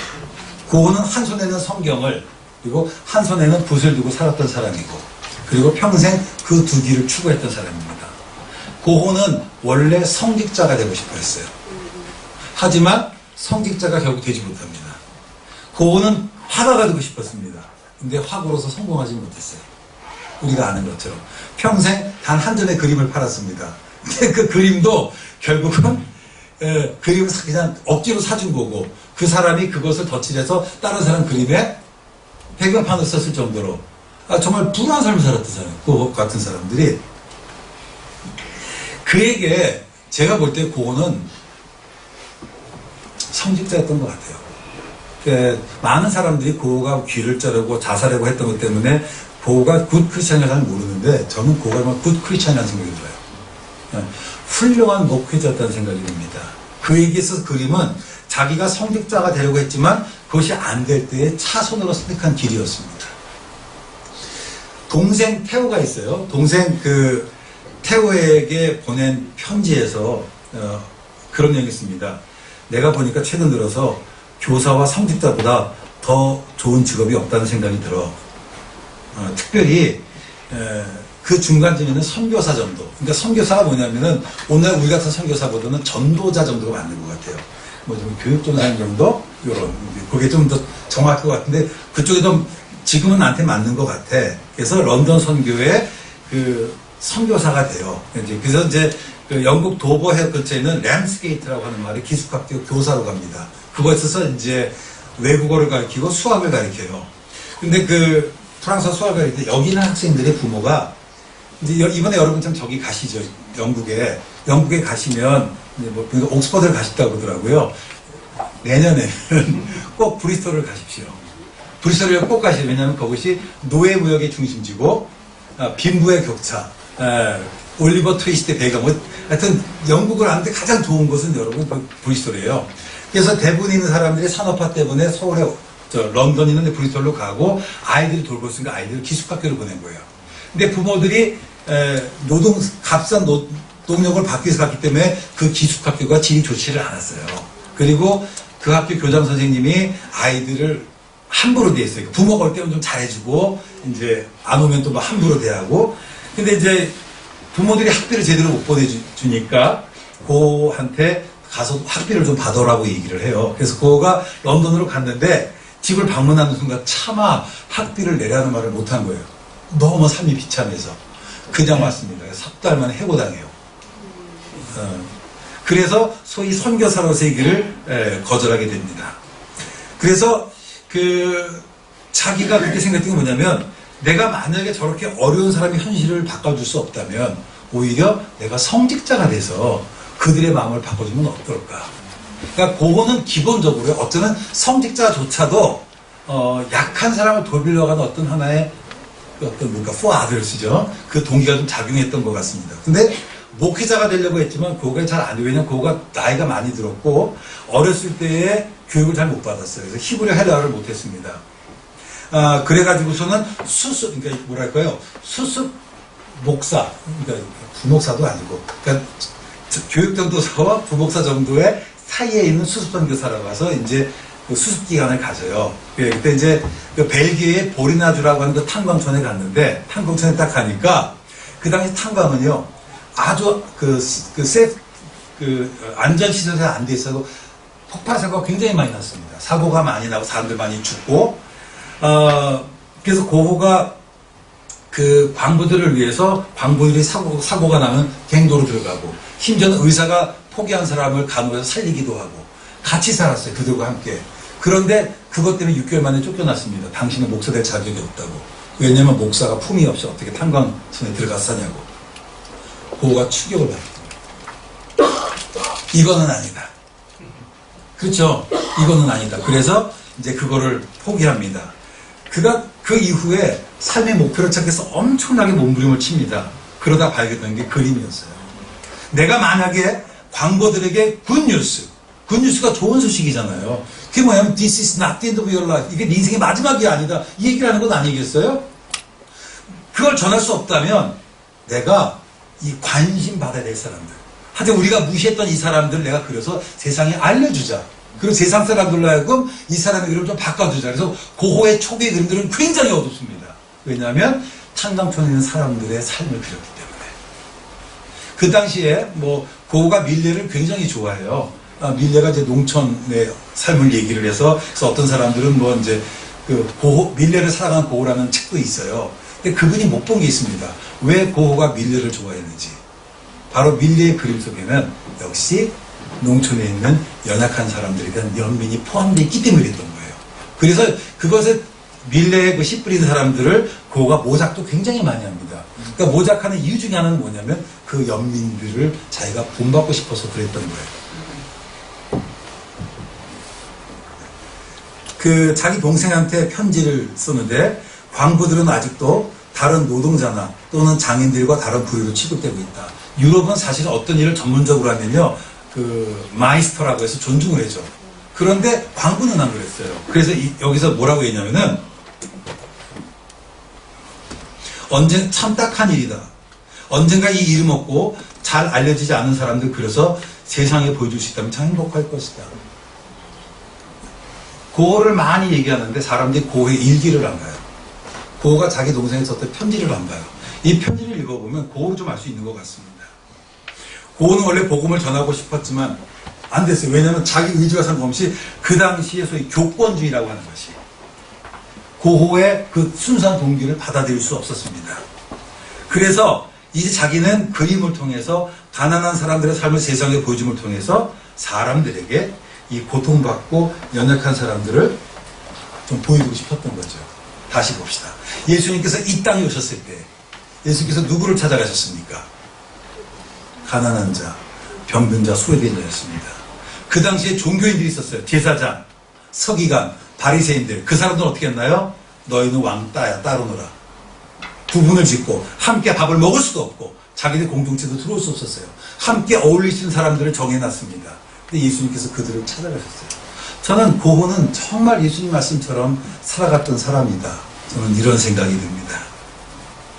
그래서 고흐가 그림을 그리기 시작해요. 이 연약하고 상처받은 사람들을 돌보기 시작합니다. 그것이 그의 소명이에요. 평생을. 한 손에는 성경을, 한 손에는 불철들을 들었지만 이 두 가지 중에서 하고 싶었던 건 단 하나예요. 그 바로 뭐냐면 연약한 자들을 돌보는 거였습니다. 그리고 결국 그 이후에는 그 헨리 나우엔이 그렇게 얘기하잖아요. 고흐는 상처 입은 치유자다. 결국은 그런 후대에 자기를 통해서 많은 사람을 치유하긴 합니다. 사후에 얘기긴 하지만 이제 특별히 잠깐만 그림을 좀 여기 이쪽 조명을 줄여주시겠습니까? 이 그림을 중심으로 해서 고흐가 추구한 것이 무엇인가를 좀 제가 설명을 해드려야 될 것 같아요. 이 그림은 Still Life in Open Bible 1885년 썼는데 우리말로는 성경이 있는 정문화다라고 했어요. 이 그림은 고흐가 자기 아버지가 죽고 난 다음에 자기 아버지를 기리면서 그렸던 그림입니다. 근데 고흐와 아버지 사이가 굉장히 안 좋았어요. 굉장히 안 좋고 고흐가 계속해서 정착하지 못하고 그런 모습을 보면서 아버지가 고흐에 대해서 상당히 대화가 단절돼요. 그리고 그 당시 고흐가 뭐 에밀 졸라라든지 또는 뭐 이런 그 당시 19세기 소설가들의 글을 많이 읽으니까 아버지는 야, 넌 그 세속적이지 읽지 마. 막 이렇게 얘기해서 흔히 많은 사람들이 얘기할 때 이 그림을 가지고 고흐가 전통적인 기독교부터 떠난 것이다. 아버지 종교를 거부한 것이다. 여러분 네이버 보시면 대부분이 또 미술사가 그렇게 많이 표현을 해요. 그래서 저는 좀 다른 견해를 여러분에게 좀 제시하려고 합니다. 이 그림을 좀 보면 여기 펼쳐진 아버지의 성경책이 있습니다. 그죠? 성경책 여기는 뭐가 있어요? 초가 있다. 어떤 초입니까? 꺼진 초입니다. 그리고 옆에는 뭐가 있냐면은 소설책 한 권이 있습니다. 이 화폭에 담겨진 이 세 가지 성경과 소설책과 초는 고흐에게 다 특별한 의미가 있는 것들이었습니다. 어쩌면 이 세 가지 성경책과 초와 소설은 자기가 평생토록 맞추고자 했던 하나의 퍼즐이었던 것 같아요. 제가 볼 때는. 다시 한번 한 손에는 성경을, 한 손에는 뭐라 해요? 한 손에는 붓을. 무엇을 위해서? For others. 다른 사람, 연약한 사람을 위해서. 먼저 우측 상단에는 꺼진 초잖아요. 꺼진 초가 뭘 의미하는가라고 할 때 네덜란드의 그 메멘토 모리파라고 하는 게 있어요. 그게 뭐냐면 이제 고흐가 네덜란드 그림을 굉장히 또 좋아해요. 근데 거기서 통해서 이 초는 뭐예요? 인간의 유한성을 상징하는 거죠. 그러니까 누가 죽었을 때도 이제 초를 꺼진 그림을 한다든지. 그러니까 결국 저것은 일단 첫 번째로는 아버지의 죽음을 위한 것일 수도 있죠. 또 하나는 인간의 유한함을 얘기하는 것일 수도 있겠지. 그리고 여기에 뭐가 있나요? 성경책이 펴 있습니다. 성경책 여기 위에는 ISA라고 써 있어요. 이사야입니다. 이사야. 그리고 여기 LII라고 써 있어요. LXX라고 써 있습니다. 이게 바로 뭐예요? LIII. 이게 53이에요. 53. 그래서 이게 뭐냐면 여기 펼쳐진 성경은 이사야서 53장이 나온 거예요. 그리고 여기 보시면 여기가 에밀 졸라라고 하는 소설가고요. 그리고 여기 있는 요 책의 제목인데 그것이 바로 뭐냐면 삶의 기쁨이라고 하는 그 라조 디 비비레라고 하는 그 책이 있습니다. 고흐가 아버지가 죽던 해에 이 그림을 그렸습니다. 특별히 성경과 이 책을 함께 배치시키기 되게 궁금하잖아요. 이것을 왜 그랬을까? 많은 비평가들 중에 상당수가 이 그림이 아버지의 전통적인 종교로부터 떠나서 에밀 졸러가 상징하는 모더니티로 내가 귀화한 것이다. 그것을 보여주는 것이다. 라고 해석을 합니다. 뭐 우리나라에도 김상근 교수가 얘기하는 게 뭐냐면 고흐가 에밀 졸러의 소설을 성경 앞에 놓음으로써 성경을 떠나서 기독교 신앙의 결별을 선언하는 것으로라고 주장을 하는데 그러게 좀 문제가 있어요. 그러면은 저 같으면 이걸 더 크게 그릴 것 같아요. 그렇죠? 그러니까 도상학적으로 말은 그럴 것 같은데 실제로 도상학적으로 좀 문제가 안 돼. 그러니까 저는 너무 사람들이 고흐를 볼 때 고흐에게 알려졌던 잘못된 내용, 어떤 편견 가지고 고흐를 좀 많이 보는지는 않나라는 생각이 듭니다. 만약에 고흐가 기독교와 모더니티를 대비시킨다면 저는 성경을 여기서 좀 더 작게 해도 되고 책을 크게 해도 상관없을 것 같아요. 근데 그렇게 하지 않았다라고 하는 겁니다. 어린아이들이 어린아이들이 그림을 그리면 얼굴을 크게 그려요. 그렇죠? 왜 그래요? 자기가 보는 게 얼굴이 돼요. 눈을 크게 그리고. 그러니까 만약에 고흐가 관심이 모던이었다고 한다면 이 책을 크게 그렸을 거라고. 그것으로 마음에 안 된다는 거죠. 오히려 그거보다는 성경책이 크게 묘사된 것은 적어도 이 그렸던 1885년도까지는 오히려 성경이 에밀 졸라의 소설보다 고흐에게 더 많은 영향을 미쳤다. 이게 더 적합하지 않겠습니까? 하지만 문제는 여전히 남아요. 그건 뭐냐면 그럼 왜 고흐가 에밀 졸라의 소설을 성경극에 배치시켰냐 이거예요. 그냥 성경만 하면 되잖아요. 이 문제 좀 풀어야 될 것 같습니다. 그 학자 가운데 캐트린 에릭스라는 사람이 뭐라고 얘기했냐면 고흐가 거부한 것은 자기의 종교적인 열정을 받아들이지 못했던 전통 교회였지 기독교 복음은 아니었다라고 얘기를 하면서 기가 막힌 얘기예요. 이 두 개가 함께 있으니까 양자를 신디사이즈 하는 거다. 서로 종합하는 것이다. 이렇게 얘기를 했어요. 뭐 그럴 수도 있을 것 같기는 해. 근데 단지 함께 있다는 것 때문에 종합했다고 보기 좀 어려운 것 같아요. 저는 이렇게 봅니다. 고흐가 한 손에 뭘 들고 있다고요? 성경. 한 손에는 붓. 저는 붓이 소설일 수도 있는 것 같아요. 그러니까 결국은 저는 볼 때 고흐가 이 두 책을 함께 놓은 것은 둘이 다 같은 얘기를 하고 있기 때문에 증거로 제가 보여드릴게요. 자, 고흐가 여동생 빌헤메나에게 2년 후에 쓴 편지예요. 성경만으로 우리에게 충분할까? 내 생각에는 요즘 같은 시대는 예수님도 우울에 잠기는 사람들에게 말씀하실 것 같아. 이 우울, 그러니까 depressed, 그러니까 절망에 빠진 사람들에게 예수님께서 말씀하실 것 같아. 여기가 아니다. 일어나 나가거라. 어찌하여 살아있는 자를 죽은 자들 가운데서 찾느냐. 그러니까 지금 예수님께서 이 시대 지금 절망 속에 사람들에게 말하고 싶은 거죠. 그 뭐예요? Rise up. 일어나라는 거잖아요. 절망을 딛고 일어나라. 그 얘기를 하고 싶다는 거죠. 말과 글이 여전히 세상의 빛으로 남고자 한다면 이 말과 글은 뭘까요? 교회에서 얘기하는 선포. 또 복음이겠죠. 한다면 우리가 살아가는 시대는 그리스도인들이 과거의 세상을 변화시킨 것 같은 깨끗한 양식이 비교될 수 있는 위대하고 선하고 근본적이고 사회 전체를 혁명시킬 수 있는 그런 말과 글이 되어야 된다는 것을 명심해야 된다 이거예요. 좀 문장이 길지만 그래도 제가 우리나라에 나왔던 것 중에 제 번역을 잘하는 편이에요. 기대해 보시면 이런 얘기입니다. 자, 오늘날 교회에서 얘기하는 선포가 정말 의미 있으려면 아니면 세상을 그 당시 19세기 사람들이 생각했던 것이 인간의 힘으로 세상을 아름답게 건설할 수 있다고 그랬거든. 고갱 같은 경우도 막 그런 기만을 막 해요. 근데 정말 우리가 그러려면 정말 신학성이 이렇게했던 그 당시의 예수님의 제자들처럼 선하고 정말 도덕적이고 그리고 뭐가 좀 great 위대한 어떤 그런 어떤 그 사회 전체를 바꿀 수 있는 그런 것이 돼야지 사탕발인 같은 것으로 해서는 안 된다. 그런 걸 자기가 표현한 겁니다. 고는 얘기합니다. 성경만으로 의미를 우리에게 충분할까? 많은 사람들이 이걸 가지고 성경은 뭐냐, 올드 패션, 에메졸라는 뉴 아이디어 이렇게 얘기한다고 보지만 그렇지 않습니다. 이것은 성경이 오늘을 살아가는 우리들에게 어떤 줄 수 없는 낡은 사고를 얘기하는 것이 아니에요. 그 다음에 동생에게 이런 편지를 씁니다. 우리는 과거보다 현재에 충실해야 된다. 옛 것을 되돌아보는 것은 치명적이다. 그러니까 막 새 것을 강조하는 것 같잖아요. 이 글을 보고 대부분의 사람들이 모더니즘 괜했다고 얘기하는데 여기서 말하는 옛 것이 뭐냐는 거죠. 여기서 말하는 것은 인습에 사로잡힌 교회예요. 전통적인 교회. 바리새인들, 서기관들 같은 사람들, 당시 제사장 같은 사람들을 얘기하는 겁니다. 당시 고호가 문제 삼았던 것은 그 당시 성경보다는 어떤 그 당시 교권주의였다라고 하는 겁니다. 성경은 그에게 낡은 서구는 아니었어요. 여기 펼친 성경이 뭐예요? 이사야서 53장입니다. 여러분, 이사야서 53장이 어떤 내용이에요? 고난의 종입니다. 고난의 종. 이 고난의 종으로서 메시아는 그 당시 교회가 추구했던 화려했던 메시아와는 전혀 다른 생활을 보여주는 거예요. 그 당시 사람들이 어떻게 목회자가 탄광촌에 가서 깽도에서 일할 수 있어? 그래도 목회자는 말이야 이런 생각도 있을 수 있잖아요. 그런 화려한 메시아, 화려한 성직자. 예수님께서 그래요. 너희가 무엇을 보려고 광야에 나갔느냐? 화려한 옷을 입을 사람을 보려고 나갔느냐? 그런 사람들은 궁궐에 있다고 얘기해요. 여러분, 우리가 무엇 때문에 신앙생활 하십니까? 무엇 때문에? 여러분, 편하려면 예배생활, 신앙생활 안 하는 게 훨씬 더 편해. 그렇잖아요. 성적 모이려면 이 시간에 학원 가는 게 훨씬 더 편해. 취직하려면 지금 폭풀 하는 게 훨씬 더 편하지. 무엇 때문에 왔냐 이거예요. 예수님이 던지는 질문이라고. 그 당시 사람들은 화려한 궁궐에 있는 것이 라고 생각했습니다. 그는 1887년에 동생에 보낸 편지에서 이렇게 얘기하고 있습니다.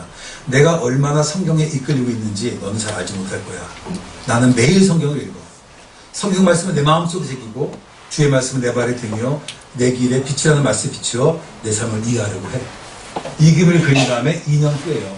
이 말은 뭐냐면 앞에서 대부분의 비평가들이 얘기했던 것처럼 이 그림이 고호가 기독교를 떠나서 모든 세를 전해줬다는 것이 잘못된다는 걸 보여주는 겁니다. 이해가 되시죠? 그럼 고호가 왜 하필이면 에밀 졸라의 소설을 그렸느냐? 여러분 집에 가셔서 에밀 졸라의 삶의 기쁨이라는 것을 검색해 보시면 2명 정도가 이 소설을 정리한 게 있어요. 좀 보실 필요가 있습니다. 이 주인공인 폴린 퀸이라고 하는 사람이 있는데 이 아이가 부모가 막대한 재산을 남기고 죽어요. 그래서 다른 집에 가서 이제 입양은 아니죠. 그러니까 이제 후견인으로 가는데 후견이 사기친 이 아이 재산을 다 뺏어버립니다. 그러니까 이 아이가 비참하게 살아가는 거예요. 그런데 이 아이가 자라나면서 자기를 그토록 괴롭혔던 이 모든 사람들을 용서해줘요. 그리고 그 마을에 성자처럼 살아갑니다. 메시지가 어때 지금요? 비슷한 메시지죠. 그러니까 이 둘을 함께 괴롭힌 건 뭘까요? 결국은 이사야서 53장도 고난받는 성 타인을 위해서 그리고 후아들 타인을 위해서 자기를 희생하고 용서했던 이 폴린이라고 하는 여자 같은 메시지를 전한다는 거죠. 리플레이스먼트나 서플리먼트가 아니라 어쩌면 둘 다 same direction으로 가고 있다는 것을 얘기하고 싶었던 것 같아요. 따라주셔서 고맙습니다. 참 진짜 용기가 확 되네.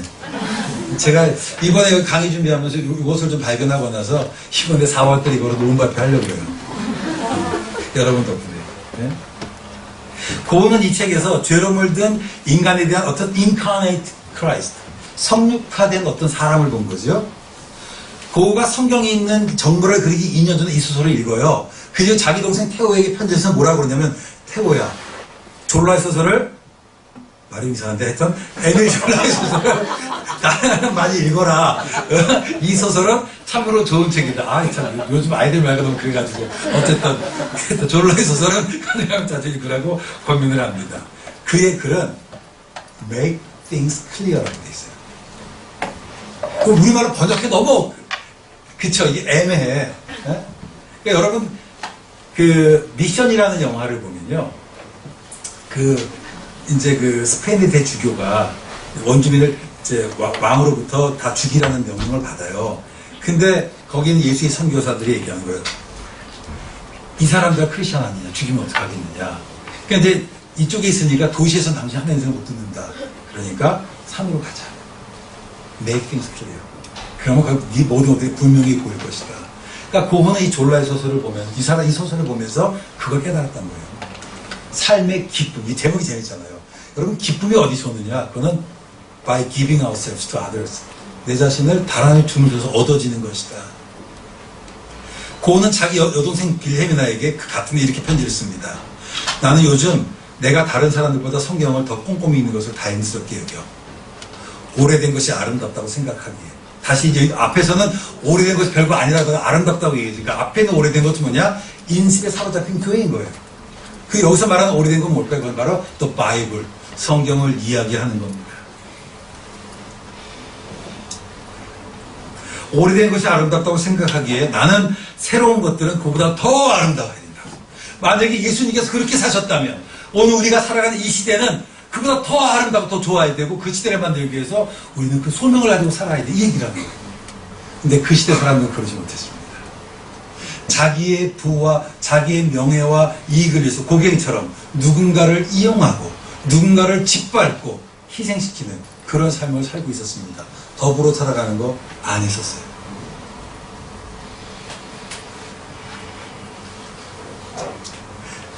게다가 지금 우리는 이 시대에서 행동할 수밖에 없고 미래나 과거는 우리에게 간접적으로만 상관이 있잖아요. 이 말은 뭐냐면요. 성경이 있는데 이 성경이 우리에게 직접적으로 이 시대를 이렇게 바꾸지 못하니까 간접적으로 누구를 통해서? 나를 통해서. 그러니까 나는 행동할 수밖에 없지 않나. 이 말을 표현하는 겁니다. 고흐는 행동하는 크리스찬이었습니다. 그것이 그의 사명이었습니다. 여기서 저는 고흐의 관심이 성경을 통해서 오늘의 문제에 대한 해답을 찾는 데 있었다고 생각이 들어요. 그리고 고흐의 그림은 그것의 반영입니다. 제가 다른 그림을 다 보여드리기 위해서 너무 죄송하지만 한번 여러분들이 이런 관점 속에서 고흐의 그림을 다시 보세요. 이렇게 설명하는 책들은 없습니다. 다시 보시면 보이기 시작할 거예요. 노력을 해보시기를 바랍니다. 따라서 성경 중앙에 커다란 화면 중앙에 커다란 성경이 있는 것은 뭐냐? 그것은 바로 영속적인 진리예요. 그러니까 크게 있는 거예요. 영속적인 진리. 오늘 이 시대에. 그러면서 동시에 작게 그려진 에미둘라의 소설은 뭘까? 그건 자기의 소명인 거죠. 이 진리, 옛것. 이것이 우리에게 간접적으로 역사한다면. 그쵸? 이해가 되십니까? 좀 길고 좀 학술적으로 왔지만 사람들에게 보편적으로 익숙해져 있는 거 안에 제가 논리적인 근거를 설명했습니다. 고흐를 이해하는 저는 아주 대표적인 작품이다라고 저는 생각이 들어요. 고흐가 성직자로서 그리고 화가로서 추구했던 것은 뭐냐? 그것은 소외받고 고통받는 사람에 대한 치유였습니다. 그가 거부한 것은 그의 순수한 열정을 이해하지 못했던 그리고 고백과 삶이 일치하지 않았던 그런 교회였습니다. 성경은 그가 평생도록 영감받은 책이었습니다. 그는 살아생전에 그토록 추구하던 성경과 그림에서 성공적인 삶을 살지 못했어요. 그러나 성경과 예수에 대한 그 삶의 추구는 사람들에게 많은 감동을 주고 있습니다. 많은 사람들이 그림 얘기하는데 저는 이제 성경을 좀 얘기하려고 해요. 사람들한테. 그래서 실제로 목사님들은 되게 고흐를 좋게 안 봐요. 자살했다는 이유 때문에, 빗자랐다는 이유 때문에. 지난번에는 우리 신 목사님 때문에 깜짝 놀랐어요. 고흐 그림을 좋아한다고 그래서 야 정말 센스 있다. 정말 대단한 예지력이다. 사실 이게 목회자로서 좋아할 만한 것은 아닌데 저는 이분의 가치는 신학적으로 조명되어야 된다는 생각이 들어요. 여러분이 You are the first one. 그 말을 처음 들은 사람입니다. 그의 앞에 늘 두 개의 길이 있었어요. 성경과 세상, 성직자와 화가, 절망과 희망, 죽음과 삶. 사람들은 그를 미쳤다고 얘기합니다. 하지만 고흐는 이 둘, 성경과 세상을, 절망과 희망을, 죽음과 삶을 다 하나로 연결시켜줬어요. 여러분, 고흐가 맨 마지막이 되게 그림 화려하잖아요. 예, 왜 그런 줄 아세요? 어떤 사람은 고흐가 안질이 걸려서 색감각이 없었다. 무식하면 무슨 말을 못해. 여러분, 그럼 고흐의 삶을 보시면 고흐가 앞에 그리기 어두웠다고 그랬잖아요. 그럼 탄광에 있는 사람이 뭐가 제일 그립겠어요? 빛이겠지. 그들의 갈망이 자기 안에 있었던 거예요. 그래서 남부지역 그것을 굉장히 강하게 표현합니다. 그것은 자기가 아니라 그 사람들의 입장에서 세상을 보고자 했던 거예요. 전 똑같은 걸 봐도 참 믿음이 없으면 왜 그렇게 보나는 생각이 들어요. 물론 그 사람들한테 그러겠지. 헬리나우이는 고흐를 상처 입은 치유자라고 얘기합니다. 그의 말처럼 고흐는 연민의 마음으로 소민들에게 다가가 그들을 취할 수 있는 새로운 예술을 추구하고자 자기를 불사르는 거예요. 안타깝게도 자살했습니다. 그건 왜 그러냐면 19세기 사람들의 이 지식인들에게는 잘못된 것이 있어요. 뭐냐면 자살이라고 하는 것이 인간이 자기 삶을 가장 의미있게 하는 것이라고 하는 그 잘못된 생각들이 좀 있었어요. 그 영향을 받은 거기는 해요. 근데 뭐 그거는 뭐 누구나 완전하겠습니다. 그렇죠? 완전하지 못한다는 생각이 들어요. 고흐가 특별히 자기 신체를 자르는 것도 되게 발작도 크리스마스 앞두고예요. 왜 그럴까? 왜 하필이면? 그 의미도 좀 보셔야 됩니다. 예수님의 그 행위가 자기 삶을 나눠주는 거잖아요. 몸을 나눠주는 것처럼 고흐도 그런 동기들이 작용했다고 저는 봐요. 그러니까 조금 새로운 관점으로 여러분들이 좀 고흐를 좀 이해했으면 좋겠습니다. 그 클라우드 에드워드는 그래요. 반 고흐가 신학자와 신앙인들 그리고 영적 의미와 소명을 추구하는 사람들에게 정말 꼭 필요한 주목할 만한 예술가다라고 평하고 있습니다. 유진 피터슨도 그렇습니다. 고흐는 위대한 영적인 지도자 가운데 한 사람이다. 마이어 사피로라고 하는 사람을 일으키게 합니다. 무엇보다 중요한 것은 반 고흐가 이 모든 포부와 고뇌를 예술로 승화시켜 자신이 깊이 체험한 자아 변화와 영적 구원의 수단으로서 예술을 보여준 첫 본보기가 되었다는 것이다. 자, 이제 우리 얘기 좀 해야 될 것 같아요. 자, 지금 두 사람을 비교를 했어요. 같은 시대에 살았습니다. 공통점이 굉장히 많은 사람이었고 동시에 다른 점도 많았습니다. 고흐가 그 아르레에 있으면서 성경을 주제로 그림을 3개를 그렸어요. 여러분 네이버에서 검색하시면 고갱도 똑같은 그림을 3개를 그렸습니다. 한번 비교해 보세요. 두 그림이 얼마나 다른지. 거기에서 예수님은 늘 고갱은 누구 계세요? 얼굴이? 자기 얼굴이야. 보셔야 돼요, 그거를. 그리고 그러면 두 그림이 전해지는 메시지가 얼마나 다른지 나와요. 그리고 또 보시는 건 몇 년도에 이 그림이 그렸는지 보세요. 그리고 그때 어떤 일이 일어났는지. 이게 그림을 해석하는 중요한 도구예요. 그러시면 고갱은 제가 설명하지 않지만 여러분 많은 것들을 얻을 수 있을 겁니다. 저는 두 사람을 봅니다. 이 시대에 필요한 사람이 어떤 사람일까? 어떤 사람일까? 저는 고흐 같은 정말 사람에 대한 연민을 가진 사람이 됐으면 좋겠어요. 오늘 한국교회, 오늘 3.1절 기념주일 아닙니까? 그쵸? 지금 1900년도 19년에, 그쵸? 1919년 3월 1일, 뭐 대략 한 100여 년 전이죠? 100여 년 전에 이 땅에 정말 불을 밝힌 사건입니다. 그 당시에 33명 가운데, 혹시 몇 명이 다 순간적으로 숫자 생각 15명인가요? 크리스찬이 아마 15명, 16명인가 그랬던 걸로 알고 있습니다. 그게 크리스찬이었습니다. 그 당시에 한국세 크리스찬 비율이 less than 3%, 3%가 안 될 때였어요. 우리가 얘기하는 고단 조만식, 남강 이승원, 도산 안창호 다 크리스찬이었습니다. 그런데 오늘 한국 사회에서 한국 교회가 20%가 넘는다고 얘기해요. 사실 한 17% 될 것 같은데 그런데 오히려 영향력을 못한다고 하는 거예요. 오늘의 세상 사람들이 교회를 욕합니다. 손가락질합니다. 우리는 얘기합니다. 여러분 우리나라 엔저기인가 미셔스쿨과 구호기관의 70%는 기독교예요. 그래도 사람들 한번 손가락질해요. 왜 그럴까요? 뭐 미싱 포인트가 없나요? 생각해 보기를 바랍니다. 혹시 오늘 우리들의 모습이 세상 사람들에게 고흐가 같은 교회의 모습은 아닌지 생각해 봤으면 좋겠어요. 정말 크리스찬들이 어떻게 살아야 되는가를 고흐는 우리들에게 보여주고 있는 것 같습니다. 제가 2007년도에 토론토 코스타를 갔었습니다. 토론토 코스타를 갔을 때 그때 동성애가 합법이라는 게 통과가 됐어요. 제가 깜짝 놀랐어요. 그래서 그럼 캐나다의 동성애자가 몇 명이냐 그랬더니 5%라고 그러더라고요. 여러분 5%가 95%를 이길 수 있습니다. 숫자에 속지 마세요. 저는 이 땅 그리스도의 푸른교족이 정말 소망합니다. 그렇다고 그리스도인들이 100% 된다고 이 땅 바뀔 거라고 생각하지는 않아요. 난 여러분들이 이 땅을 변화시킬 정말 따뜻한 크리스찬에게 주의 이름으로 축원합니다. 그런 마음들을 가져야 돼요. 여러분, 저는 이 땅의 리더자로서 필요한 덕목이 뭘까라면 첫 번째는 자기 희생인 것 같아요. 거기에는 자기 희생이 없었습니다. 남을 이용하는 사람이었어요. 고은은 평생 자기를 희생한 사람이었습니다. 고은은 정말 누구도 주목하지 못한 삶을 살았지만 오히려 더 오랜 시간 동안 많은 사람들에게 감동을 주는 삶을 살아가고 있습니다. 여러분 따라서 손해보고 살자. 네, 여러분 손해보고 삽시다. 저는 옛날에 그 물고기가 기독교의 하나의 상징이었다면 오늘 이 시대 기독교의 상징은 뭘 거라고 생각하면 저는 손해보는 거라고 생각해요. 세상 사람들 할 때 기독교인들 손해 안 본다고 그래요. 장사상도 교회랑 거래하는 게 제일 힘들어. 복음은 거저주는 하나님의 선물입니다. 그쵸? 근데 왜 교회에서 자꾸 깎으려고 그래요? 웬만하면 깎지 마세요. 속여도 그냥 속아주세요. 그게 사람에게 감동을 줄 수 있습니다. 덜 스마트해지세요. 스마트는 스마트폰에서만 하시고 관계 좀 덜 스마트해도 좀 괜찮을 것 같아요. 제가 택시회사 심의에 설교한 적이 있어요. 택시 기사님의 말입니다. 절에서 내린 사람 잔돈을 안 받는데요. 네, 교회에 내린 사람 잔돈 받는데요. 공감하실 겁니다. 네? 여러분 혹시라도 택시 타시면 잔돈 받지 마세요. 이미 우리 안에 어떻게 표현되어 있더라고. 저는 공항버스를 타잖아요. 그러면 내릴 때 꼭 기사에게 뭐 2,000원 정도 한 정도 팁을 드립니다.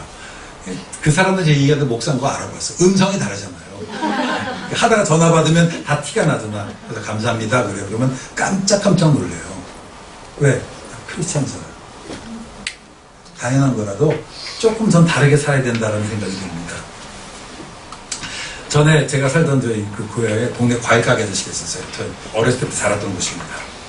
그분은 그분 가운데 그 친구한테 교회 다니는 분들이 굉장히 많았는데 이분 교회를 안 다녀요. 근데 어느 날 교회 갔더니 그분이 교회 나왔더라고.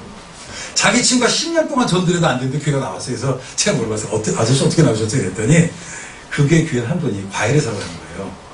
자, 과일 드세요 그러면 여러분 좋은 거 담아요? 나쁜 거 담아요? 좋은 거 담지. 그리고 덤 주면 땡큐 그러죠. 근데 이분은 그냥 뭐 괜찮습니다. 일부러 나쁜 거 담지는 않지만 덤 주면 그냥 파세요 그런 거예요. 사람이 좋아 보이잖아. 3년을 그러고 나니까 이 주인이 그날 마음이 혹한 거예요. 그리고 나서 야, 저 사람 진짜 괜찮다. 그래서 우리 교회 그 이웃 사람 초청잔치가 있는데 한번 오시겠습니까? 해서 왔다는 겁니다. 괜찮죠. 제가 전에 수일이는 어느 학교에 교무처장이 있었어요. 학생들이 이제 그 왜 과대표를 선출을 하잖아요. 그게 뭐냐면 학교 근처 식당이 되게 밥값이 싸요. 대학생들 알지만. 그 당시 밥값이 아마 2,000원이었던 것 같은데 그 하는 게 뭐냐면 공약이 식당하고 딜을 해서 2,000원에 밥 한 공기 더 주는 걸 하겠다고. 그래서 제가 가만히 그 다음에 생각했더니 그 주변에 그 식당 주인 중에 교회 나가는 사람이 없더라고. 여러분 식당 가세요. 기도하고 먹지 마세요. 죄송합니다. 기도하고 먹으면 반찬 추가시키지 마세요. 제가 식당 주인한테 한 얘기입니다. 예수 믿는 사람들은 와서 뭐 요구하는 게 많다고. 왜냐하면 불교 신자들은 티가 안 나거든. 예수 믿는 티가. 여러분이 만약에 기도했다면 주는 것만 먹고 감사하면서 나오세요. 제가 식당 주인한테 이 말 주고 나서도 어디 가서 이제 제가 반찬 많이 먹는 사람인데 추가 안 해요. 그래서 저는 요즘은 기도 안 합니다. 가서 그냥 똑같이 뭐 눈 뜨고 기도해도 되지 뭐.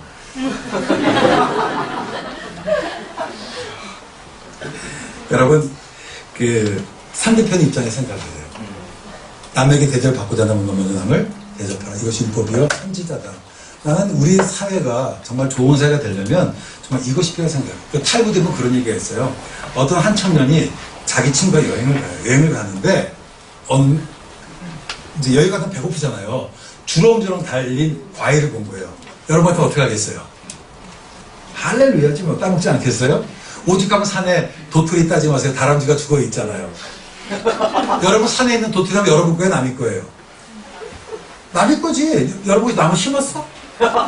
안 심었잖아요. 그런데 그러고 다 하지 마세요. 그거. 하면 안 되는 거라고.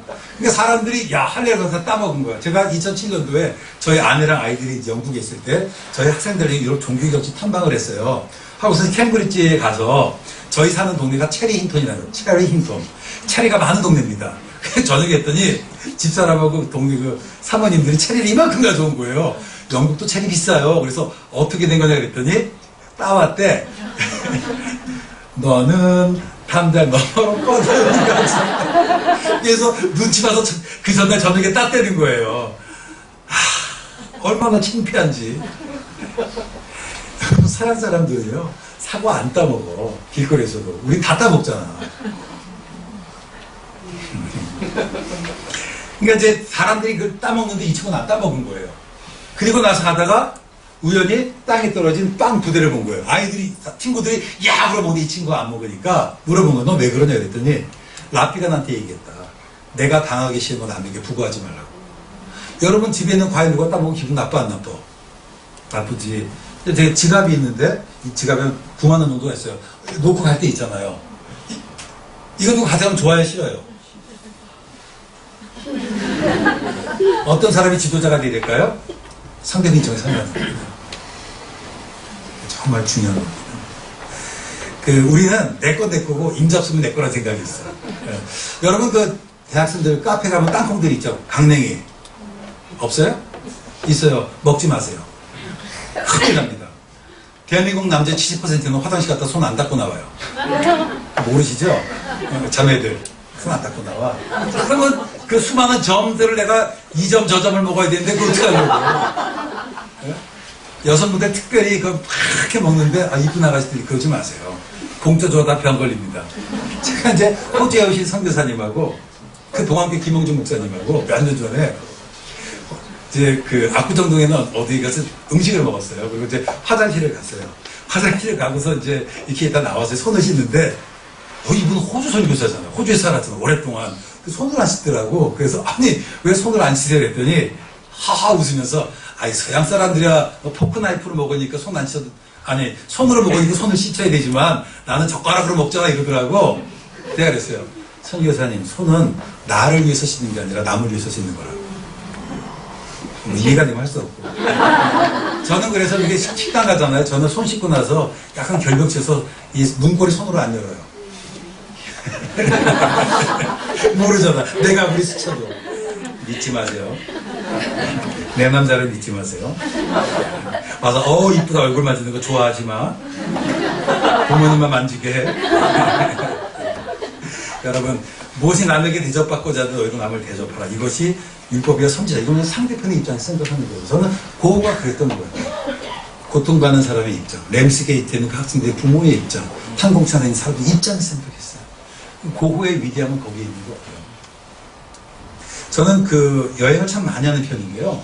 여행을 하다 발견하는 특징은 뭐냐면 선진국과 후진국의 차이가 있어요. 그게 뭐냐면 선진국은 상대편 입장에서 생각해.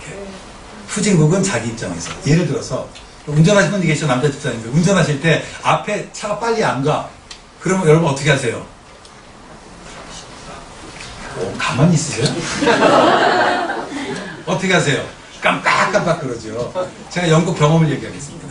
저녁에 가는데 외길이에요. 외길에 저쪽하고 저 차가 딱 마주친 거예요. 영어도 못하지 장소도 낯설지. 제가 그 자리에 딱 섰어요. 오라고 지나가라고. 근데 저 차가 안 오더라고. 그래서 제가 정말 인내를 가지고 참았어요. 저 차가 또 안 움직여. 그랬더니 깜빡깜빡거려. 올라오잖아요. 내가 참았는데 지가 왜 깜빡거려. 저도 화가 나서 깜빡깜빡거렸어요. 저쪽도 깜빡깜빡거리더라고. 한참 만에 그 사람이 거기서 나와. 이씨 너 와라 이거한테 막 신경냈더니 내가 너한테 양보하는데 왜 안 오네. 서양에서 깜빡거리는 건 뭐냐면 기브어웨이, 양보하는 표시더라고. 고속도로를 가요. 차를 깜빡이를 켜뒀어. 우리나라에서. 뒤에서 깜빡깜빡거리면 뭐예요? 끼어들면 돼, 안 돼? 큰일 나지. 제가 이제 깜빡이를 켰어. 그리고 가는데 진짜 막 깜빡깜빡거려. 그러면 내가 속도를 줄였거든. 그 속도를 또 줄이더라고. 아니 내가 양보한 지가 빨리 지나가야지. 약 올리는 것도 아니고 또 깜빡깜빡거리고서 계속 신경 쓰니까 또 자기도 깜빡깜빡거리고서 거리를 두는 거야. 너무 화가 나더라고. 알고 보니까 뭐예요? 양보하는 거예요. 우리는 시그널은 내 의사를 표시하기 위해서 자동차가. 그죠? 빵빵! 거기서 뭐예요? 상대편의 의사를 받아들이기 위해서 했어요. 이게 선진국과 후진국의 차이예요. 어린아이는 내 의사를 표현하기 위해서 말을 해요. 성숙한 사람은 다른 사람 말을 들어주기 위해서 하죠. 제가 볼자 말과 글에 대한 얘기를 했습니다. 여기 말과 글. 말과 글은 어떤 것이 되어야 되느냐라고 했을 때 세상을 변화시키는 근본적이고 선한 것이고 위대한 것이 되어야 된다고 얘기했습니다. 그것이 바로 뭘까? 저는 for others 같아요. for others. 난 특히 우리가 약자 중심에서 생각했으면 좋겠어요. 약자 중심에서. 성경은 약자 중심에 있습니다. 객과 과우와 고아를 돌봐라. 추수 때도 그렇죠? 땅이 떨어진 거 줍지 마라. 열매 딸 때 나무 흔들어서 따지 말라. 다 이런 거잖아요. 성경은 그래요. 약한 쪽 편을. 제가 이번에 태국을 갔는데 인도가 있어요. 근데 인도로 갈 수가 없어. 인도는 다 그냥 그거예요. 왜냐하면 그 도시를 건설했던 모든 사람들은 차가 있잖아요. 영국에서 있을 때 영국 사람들은 유모차가 4개짜리도 있어요. 하여튼 그 사람들은 막 나와 잘 기르는 것 같아. 우리는 하나 나오는데. 근데 유모차를 가지고 나가서 서울서 부산 가도 가는데 하등의 지장이 없어요. 보도목 시작과 끝에는 항상 깎여 있습니다. 우리나라 그게 돼 있어요? 안 돼 있어요? 안 돼 있어요. 여러분 골목에 인도와 차도 구분이 있어요? 없어요? 없잖아요. 이렇게 차 가진 사람들이 빵빵 비교 그러잖아. 하긴 요즘은 쳐봐라 내가 돈 좀 벌지 뭐 이렇게 하지만 감정이 상하게 됐어요. 근데 사실은 이 도로가 뭐예요? 약한 사람 중심으로 구성이 되어 있는 거예요. 그러니까 몸이 불편한 사람들 지분이요 다 이게 깎여 있습니다. 우리나라는 도로 깎는데 돈 내요. 가게 앞에 이거 깎는데도 1년에 몇백만 원씩 내. 그냥 되는 게 아닙니다. 근데 서양 그게 그렇게 안 돼 있더라고. 약한 쪽 중심으로 되는 거예요. 나는 우리 교회도 그랬으면 좋겠어요. 뭐 조금 얘기하면 저는 사실 대한민국의 모든 관공서와 학교나 심지어 교회조차도 화장실은 바뀌어야 된다 생각해요. 여자 화장실은 남자 화장실이 2배가 돼야 돼요. 설명하지 않아도 다 할 거예요. 남자는 빨라요. 여자는 오래 걸려. 근데 똑같이 해놓고서 내가 쎄하다 그러면 안 되는 거지. 약한 쪽 편들기예요. 이해하십니까? 저는 건물이 높지 않은데도 물론 원래 엘리베이터가 있었겠지만 이거 정말 불편한 사람들 생각해 주는 거잖아요. 이런 것이 좀 필요하다는 생각이 듭니다. 우리가 아직 죄인되었을 때 예수께서 우리에서 죽으심으로 하나님과 우리 자신을 확증하셨다. 여러분 예수님은 약한 우리를 돕기 위해서 오셨습니다. 크리스찬은 약한 사람을 돌봐야 되는 거예요. 세상은 강한 자가 강한 자를 섬기라고 얘기하지만 오히려 복음은 강한 자가 약한 자를 섬길 것을 이야기를 합니다. 나는 한국 사회가 자기중심병에 걸린 것 같아요. 여행을 해보면 한국 사람과 중국 사람과 일본 사람이 달라요. 왜 다른 줄 아세요? 어떻게 다른지 혹시 아십니까? 일본 사람은 스미마생 그런데 부딪히면 그 사람들은 남에게 패기치지 말라는 말을 들었으니까 중국 사람이 더 시끄럽대요. 한국 사람은 예? 다 화내고 다닌대. 뭐 이해하셨을 거예요. 진짜 항상 화내. 제가 여기 오는데 공항에서 부부싸움 하는데 경찰까지 출동을 했어요. 창피하다. 정말 죄송합니다. 속으로 저 같은 감옥에 가서 한 일주일 고생하고 다니는 막 1시간을 싸우는 거고 그래서 막 너무 창피해. 한국 사람들 왜 화날까? 자기 뜻대로 안 되니까. 그죠? 그럼 왜 가이드가 필요해? 가이드가 뭐예요? 내가 모르는 네가 필요한 거잖아. 근데 가이드가 불만이야. 그러니까 막 인사만 쓰고 다니고 있어. 이해가 되십니까? 자기중심. 전에 제가 한국에 갔을 때 유시민 씨하고 전혁 씨가 서로 100번 토론한 적이 있어요. 진짜 정신병자들이더만. 그냥 무슨 이슈를 얘기하는데 유시민 씨는 전혁 씨가 무슨 얘기를 하든 자기 얘기를 해. 그리고 전혁 씨도 무슨 얘기 자기 얘기를 하면 서로 얘기하면 이러고 있더라고. 미친 사람들이지? 그쵸? 그러니까 자기 얘기만 해요. 한국 사회 좀. 이층 여고, 야고.